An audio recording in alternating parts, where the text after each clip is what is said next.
Hello. നമുക്ക് കുറച്ചധികം തക്കാളി കിട്ടിയിട്ടുണ്ടായിരുന്നു കേട്ടോ. അപ്പോൾ അതിൽ കുറച്ച് പഴുത്ത തക്കാളി എടുത്ത് മാറ്റി വെച്ചിട്ട് നമുക്കൊരു 3 വിസിലടുപ്പിക്കണം കുക്കറിൽ. എന്നിട്ട് അത് നല്ലോണം തരിച്ചിട്ട് അത് നമ്മൾ പാനിൽ ഒരു നോൺ സ്റ്റിക്ക് പാനിലെടുത്തിട്ട് നല്ലോണം കുറുക്കണം.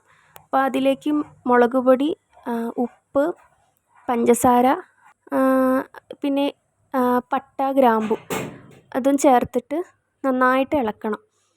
ഇതിൻ്റെ വെള്ളമൊക്കെ മാറി നല്ലോണം കുറുകണം.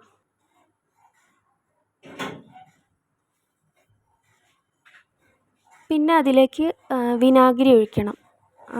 വിനാഗിരി ഒരു 2 ടേബിൾ സ്പൂൺ വീതം വിനാഗിരി ഒഴിച്ചിട്ടുണ്ടായിരുന്നു ഞാൻ. എന്നിട്ട് നന്നായിട്ട് തിളപ്പിക്കണം. ഈ ഒരു കൺസിസ്റ്റൻസി ആവുന്നവരെ നമ്മളിത് തിളപ്പിക്കണം.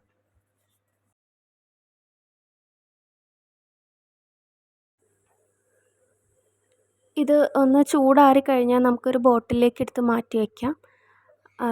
ഇത് നമുക്ക് ഫ്രിഡ്ജിൽ ഒരു 3 ആഴ്ച വരെ നമുക്ക് സൂക്ഷിക്കാം. അപ്പം ട്രൈ ചെയ്തോളൂ കേട്ടോ.